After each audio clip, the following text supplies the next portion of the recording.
The new Pacific Epitaph just changed the game for meta loadouts. And in this video, I will be going over every reason why farming this wave frame is the best thing you can possibly be doing with your time in Destiny 2. Speaking of your time, the 2 seconds it will take you to hop on down into that little title bar and hit that subscribe button will bless you with the most amazing RNG you will ever see in your life. And trust me, if you're farming this thing, you're gonna need it. Getting into it, wave frames were first introduced way back in Season of the Dawn with Martyr's Retribution, but then shortly after becoming Sunset. This archetype never really got much love or recognition in the community. It wasn't until a year later the Season of the Hunt came out, bringing back this gem of an archetype in the form of Deafening Whisper. Being the new and only wave frame in Destiny 2, the community made damn well sure that they would hop on this weapon, before the lingering nightmare of sunsetting got their hands on this one too. To give a brief history of sunsetting for those that are new around here, Bungie, at this time in the game, had the idea to yearly purge the loot pool by making it to where you can no longer level up the light of your weapons. This feature, as of today, has been removed and we no longer have to worry about it. Now back to the review.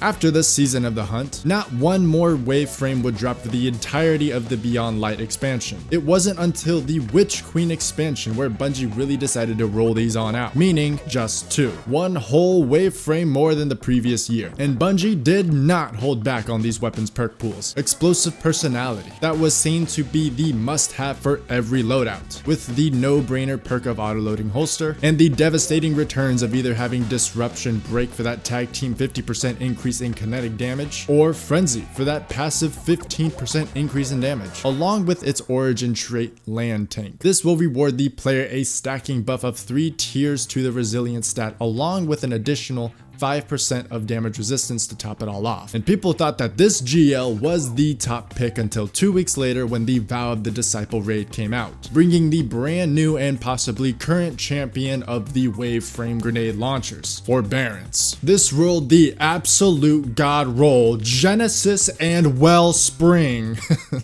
I'm kidding. Obviously, it's Ambitious Assassin and Chain Reaction. This wave frame is the top pick for meta loadouts across the board. But there is an outstanding issue with these loadouts. It's limiting, meaning if you were running any loadout that favored a wave frame to be used, you were locked in the energy department. You only had the freedom in the first slot and the heavy slot. And this limitation isn't exactly the end of the world, but it locked out a lot of top contenders to be used. And this is where the new Pacific Epitaph comes in, the brand new Season of the Deep wave frame grenade launcher. This weapon drops in both the first and last encounter of the new dungeon, Ghosts of the Deep. And it's unfortunate because those are both the longest encounters in the dungeon. So farming for this is gonna take some dedication, but it's worth it mainly for the idea that freeing up your loadout to become a new version of the same beast, potentially an even better beast I might add. For now, you can run stuff like Iterative Loop or Path of Least Resistance. But let's get into the perks. And we got a couple of good options here. So starting in the first 2 columns just to get them out of the way. No need to waste too much time here.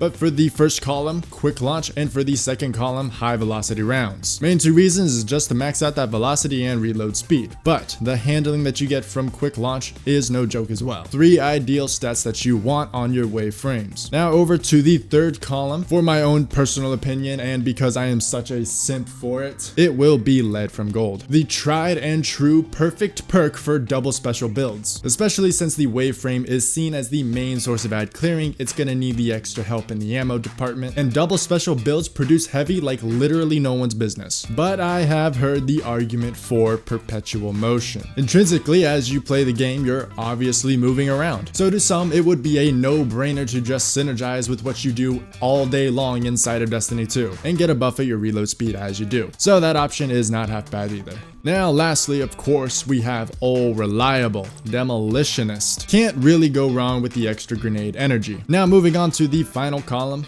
Starting off strong with my personal pick, of course, this would be Redirection. For the reason that this is supposed to be an ad clearing weapon.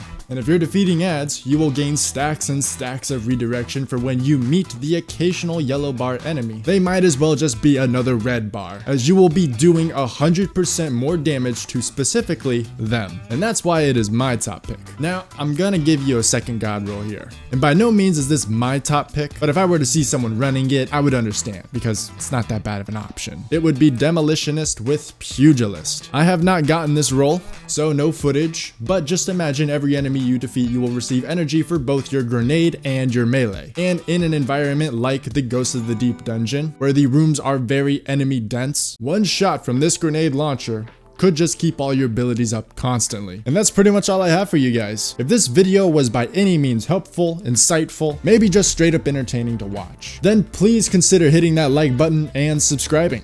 And if you enjoyed this video a little too much, then I got another video right here for you. Should be on screen for you right now. I'll see you on over there. Peace.